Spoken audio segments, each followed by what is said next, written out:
Otro punto más sería poner en primer lugar al individuo, no en primer lugar de una manera excluyente, pero la cuestión del sujeto es un gran debate, ¿no? Porque todo el sistema capitalista es una destrucción del sujeto, ¿no? El trabajo asalariado básicamente es una destrucción del sujeto, ¿no? ¿Cómo recuperar el sujeto? Eso es una cuestión que nos requerirá mucho tiempo. No es algo que podemos hacer en un año ni en dos, necesitamos mucha reflexión, ¿no? Y también muchos sistemas prácticos de recuperación, ¿no? Eso es algo muy difícil, por lo menos yo lo encuentro ahora con mucha dificultad, ¿no? Necesitamos hacer también una revolución en los valores. Los valores es una cuestión de enorme importancia porque los valores guían nuestra conducta y nuestra conducta es lo que hacemos, ¿no? Los valores son fundamentales, ¿no? Una sociedad tiene que tener metas y las metas son valores. ¿Para qué vamos a vivir? ¿A qué vamos a destinar nuestra vida como seres humanos? ¿Qué vamos a hacer, ¿no? El capitalismo lo tienes todo muy claro, vives para el dinero, vives para el consumo, vives para el poder, el dominio tal, ¿no? Pero ¿qué ofrecemos a esto? Muy a menudo nos quedamos en lo puramente negativo, ¿no? Negamos el sistema, pero no somos capaces de aportar elementos constructivos nuevos, ¿no? Y eso es un gran reto que bueno, pues ya veremos si lo, ¿no? Tenemos que combatir el capitalismo no solo por considerarlo como un modo de producción, sino mucho más. El capitalismo es mucho más, es una concepción total de lo humano en su destrucción. O sea, podríamos decir de lo no humano o lo antihumano. Cuando, por ejemplo, el marxismo redujo el capitalismo a un modo de producción, lo estaba falseando. Es mucho más que un modo de producción.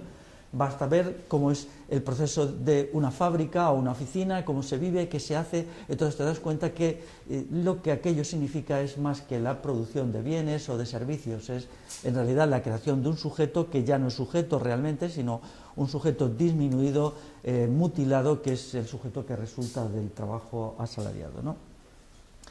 A mí una de las cosas que más me dolían en los últimos 30 años es que nunca se hablaba del trabajo asalariado, porque se daba una solución implícita. Hay un trabajo asalariado malo, que es cuando te pagan poco, y un trabajo asalariado bueno, que es cuando te pagan mucho, ¿no? Entonces, como yo eso no lo podía aceptar, porque yo he empezado a trabajar en una fábrica con 18 años y sé lo que es eso, pues siempre eso me creaba mucho problema con todo el mundo, ¿no? Porque para mí no había ningún trabajo asalariado que se pagara, ¿no? La única forma de pagar el trabajo asalariado suficiente es con una cantidad infinita de dinero. Como eso no es posible, todo trabajo asalariado es malo, ¿no? Entonces siempre he tenido ahí un conflicto que ahora quiero agravar más, ¿no? Cuando he leído algunos textos buenos, como el de Harry Braverman, con el que yo me identifiqué mucho en cuanto lo leí, porque es un hombre que ha trabajado muchos años en fábricas y él reproduce con mucha claridad lo que es el trabajo asalariado, y también Simone Weil. Ahora queremos hacer en el otoño unas jornadas pro Simone Weil en Madrid.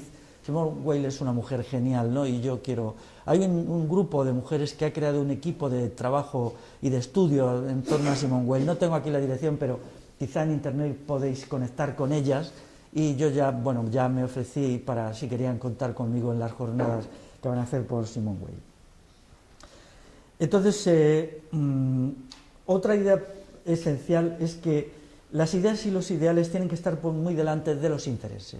Yo no creo en una revolución por interés, no puede haber eso, porque entonces es una contradicción en términos, ¿no? Si lo que estamos buscando es algún bien particular, alguna ventaja, alguna mejora, y no estamos buscando una transformación desinteresada de la sociedad y del individuo, entonces no estamos en realidad nada más que buscando mejorar en el sentido mediocre y ramplón. Tiene que haber un esfuerzo desinteresado. La revolución significa esfuerzo desinteresado. Esto nos plantea unos problemas tremendos, ¿no? De tipo filosófico y de concepción del mundo, ¿no? Eso me separa con todo el pragmatismo y el utilitarismo burgués, ¿no? Que haces algo porque te es útil. Entonces yo pienso que haces algo porque no te es útil. No te sirve de la revolución para algún fin, sino que sirves a la revolución sin pedir nada a cambio. Esto también es una idea que está implícita en la idea de revolución de Martí Báñez, ¿no? Que él tiene una frase muy emocionante. Yo creo que es la mejor frase con la que se ha definido nunca la revolución, ¿no? Y él lo entendía bastante bien, ¿no? Martí Báñez es un filósofo olvidado, ¿no? Claro, él era libertario, entonces pues no lo han admitido en el panteón de la filosofía aquí, ¿no? La frase que él dice es la siguiente, dice: a la revolución, escuela de heroísmo, espiritualidad y humanismo, debemos darlo todo. Esta es una frase tremenda que podría llevar a muchos días, horas, incluso años de reflexiones. Primero por cómo la vincula a tres características del sujeto y no tres características de la economía, que son heroísmo, espiritualidad y humanismo. Y luego la frase debemos darla todo, ¿no? Quiero decir, para que se vea que esto no es literatura, que esto es en la introducción que él hace al texto en marzo de 1937, que está dirigida a las juventudes libertarias. O sea, que él no estaba haciendo literatura, sino que es un texto que se preparó para enviarlo a los sitios de combate, al frente, en marzo del 37. O sea, que él lo hace con esa significación, ¿no? Y luego, la idea de la revolución integral tiene que avanzar y desarrollarse con independencia relativa, pero independencia en definitiva, de las luchas reivindicativas. Esto sé que es una cuestión conflictiva. Yo que he hecho sindicalismo durante mucho tiempo y todavía me hacen preguntas. Hace poco me escribió alguien y dijo: me gustaría saber qué valoras tú de tu etapa sindicalista. Digo, primero está muy lejana, segundo, no sé, me hicieron una pregunta muy difícil de contestar para mí.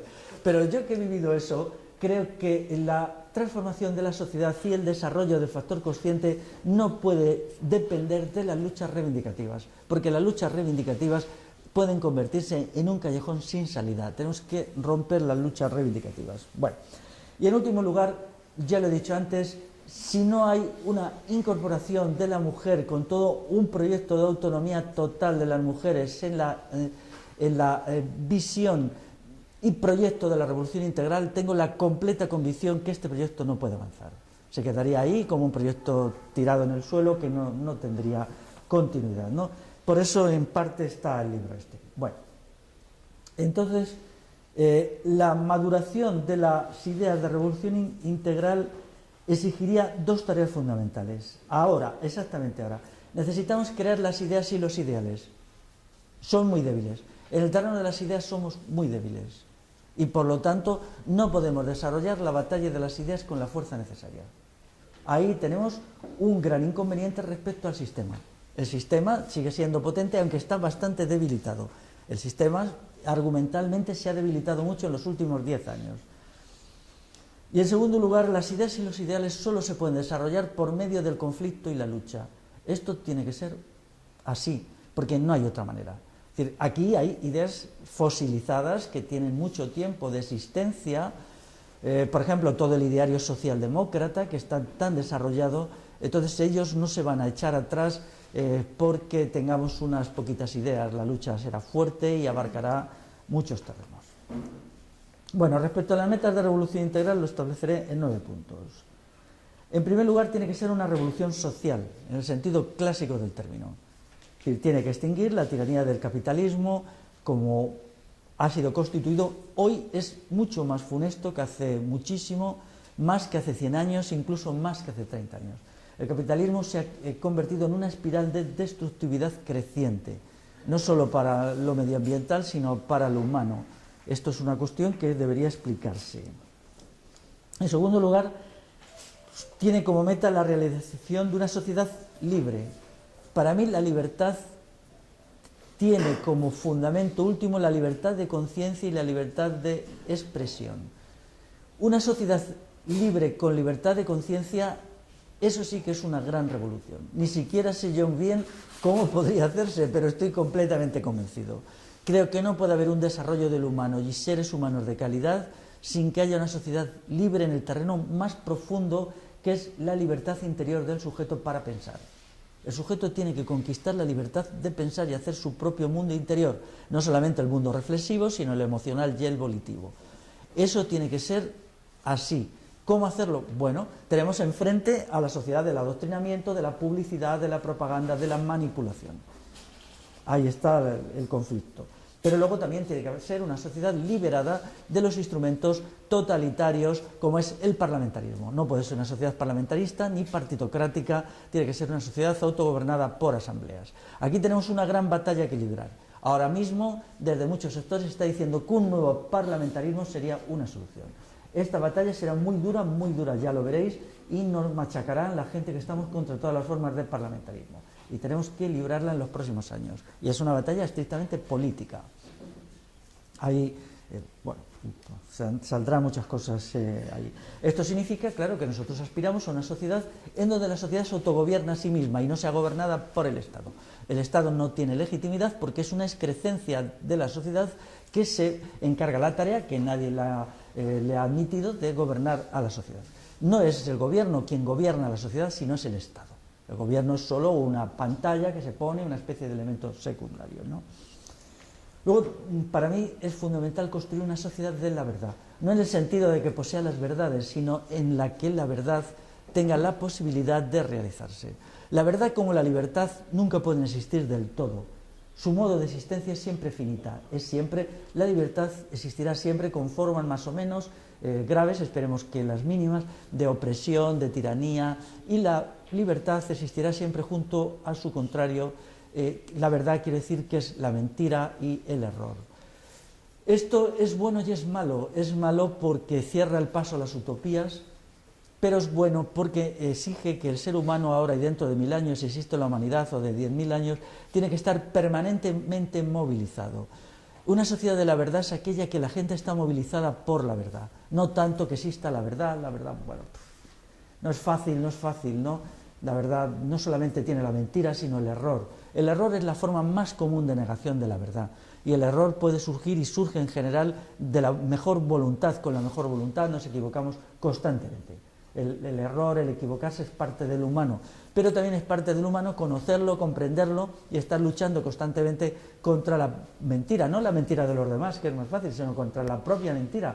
La propia mentira es la quizá más de mentira, ¿no? La que emite cada una y cada uno de nosotros, ¿no?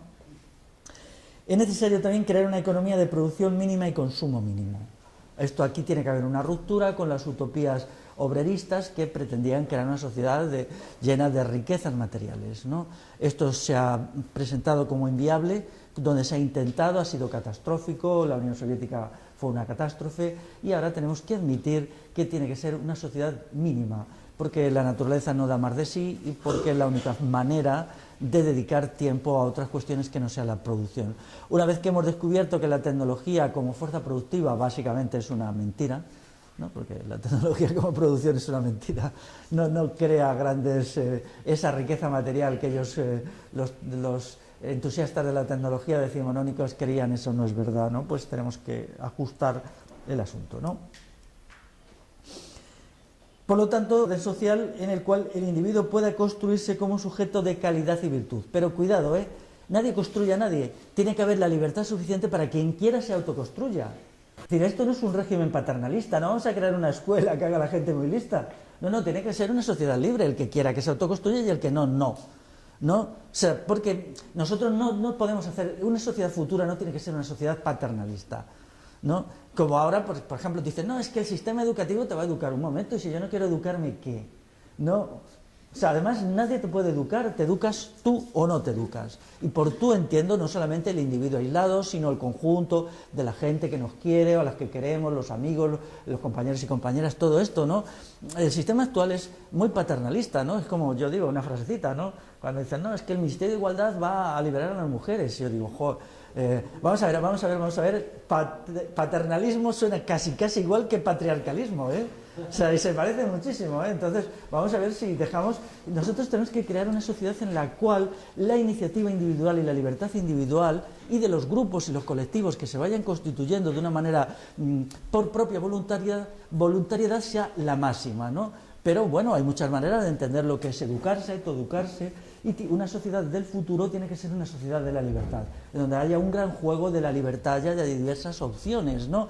Dentro de que tiene que haber una unidad básica en que no vamos a admitir el Estado, no vamos a admitir el capitalismo y vamos a estar permanentemente movilizados y esforzados porque, incluso después de haberlo destruido, el capitalismo y el Estado siempre tenderán a resurgir, porque forma parte de la condición humana, ¿no? Eso es muy interesante. En el breve tratado de ética de Leno Saña, que es un hombre también cercano al mundo libertario, pero un gran filósofo, él lo explica a partir de la naturaleza existencial del ser humano y es muy interesante. Es una reflexión filosófica que rompe con la interpretación económica, ¿no? La idea de que un grado de desarrollo económico y de desarrollo tecnológico hacía que la humanidad ya no fuera susceptible de retornar a sistemas de explotación y de opresión. Entonces él lo explica muy bien, y esto es muy interesante, ¿no? Porque no buscamos una sociedad de la utopía en la cual nos podamos dormir y nos podamos relajar, sino que tendremos que estar siempre preparados y disponibles y involucrados en luchas sucesivas y permanentes por la libertad.